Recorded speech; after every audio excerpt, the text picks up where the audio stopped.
حي على الفلاح. A German Orientalist, a scholar of Islam, a non-Muslim scholar of Islam, and a critic of Islam, Nodeki, extensively wrote a criticism against the Quran in which he talked about the fact that the Quran gives senseless examples, irrational examples. And his paper was based on this example. His paper was actually based on this ayah from Surah Al-Hajj.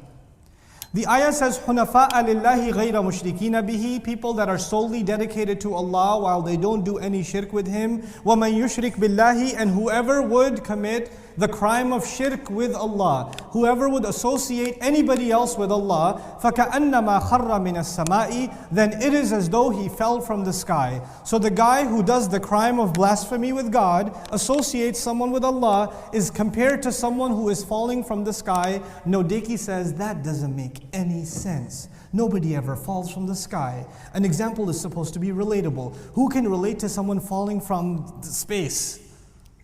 Then he says, the Quran says, فَتَخَطَّفُهُ الطَّيْرُ, then birds are chewing on him. He's falling from the sky, and then birds are coming and they're eating from him while he's falling from the sky. That makes even less sense. What kind of birds are these that are eating a guy as he's falling from the sky? This is the weirdest scene ever. فَتَخَطَّفُهُ الطَّيْرُ. Then on top of that, the ayah ends, أَوْ تَهْوِي بِهِ الرِّيحِ فِي مَكَانٍ سَحِيقٍ, or finally, the wind blows him away to an uncharted location. He says, if you're falling from the sky, whether you fall somewhere unknown in the middle of the woods, in the middle of the jungle, you fall on top of a mountain, or you fall in the middle of Times Square in New York City, what difference does it make? You're dead. It doesn't make any sense. And he wrote this very convincing paper about how the example of the Quran is impossible to relate to. It's difficult to relate to. The problem here is there's a lack of appreciation of verbal idioms, of expressions of the Arabic language. I'm going to give you a little bit of a picture. This ayah is about people who do shirk. Yes? People who do shirk in Makkah, they had no concept of afterlife. A lot of them did not believe in another life. This is the only life. This is the only life. Let me tell you something else about the people who do shirk in Arabia at the time. Not only did they believe this is the only life, when you believe this is the only life, then what is going to be left of you after you're gone? Think about that. What of you is left after you're gone?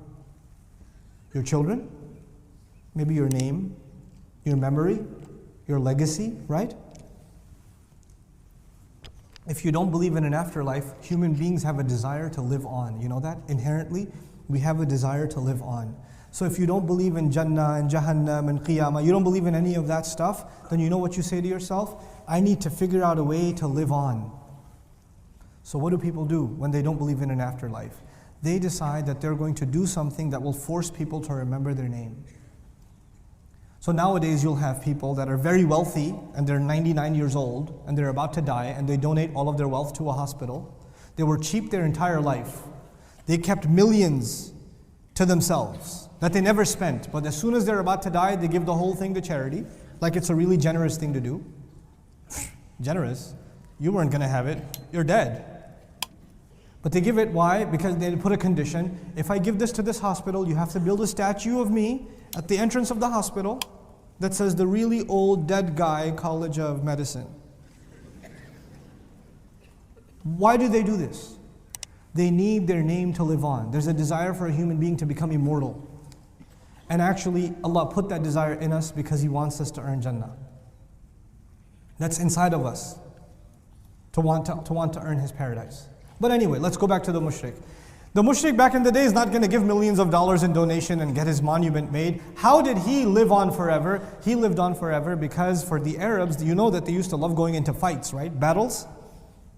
And so he wants to live on by the legend of his fight skills. He's big on fight skills. Now let's paint this picture. There are two tribes that are going into battle. One tribe is on top of the mountain, the other tribe is at the bottom of the mountain. Who's got the military advantage?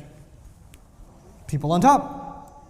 The people at the bottom, even though the people on top had the advantage, the people on the bottom climbed up all the way to the top of the mountain, defeated the tribe at the top of the mountain, and not only did they defeat them, they threw their dead bodies off the cliff as an added humiliation. And the other scenario is that the people on top of the cliff, they were so scared to fight the guys at the bottom, though they had to pick, should I die at the hand of my enemy or should I just jump off the cliff? And they decided to jump off the cliff. When the Arabs died a death because they were no good at fighting or because they were cowards, then they used to say he fell from the sky. They used to say what? He fell from the sky. Meaning he died the death of a loser or he died the death of a coward.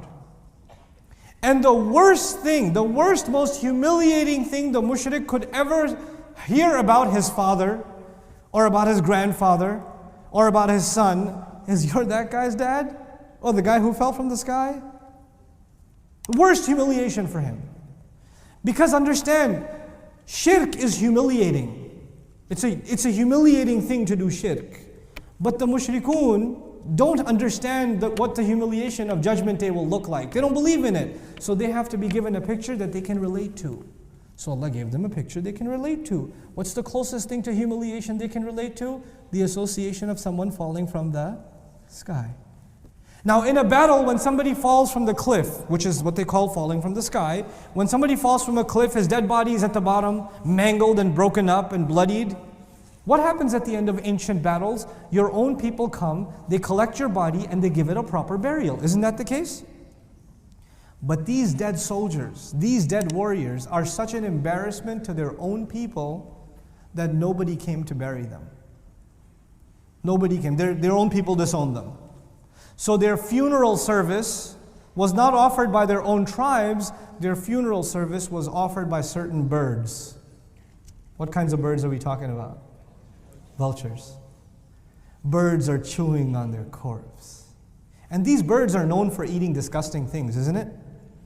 But even these birds, after a while of eating from them, say, the rest of that is way too dirty even for me. I don't even want it. And they fly away. What comes next? Winds come. And the little scum that's left of these people is blown off to uncharted locations.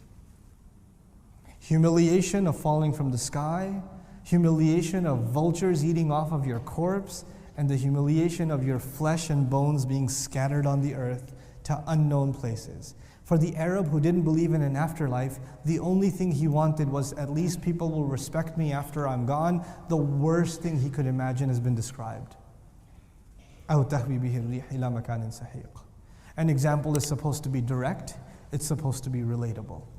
What we are learning here is that it was directly relatable to the Arabs. And once we understand that principle, we understand that we want to give examples to people and help things become understandable for people. We have to give relatable examples, which means we have to understand the culture in which we live or the culture that we are giving da'wah to.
Assalamu alaikum wa rahmatullah. If you enjoyed this video, please do share it with friends and family.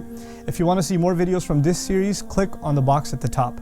If you want to see other videos, click on the box at the bottom. And don't forget to hit the subscribe button. Thanks.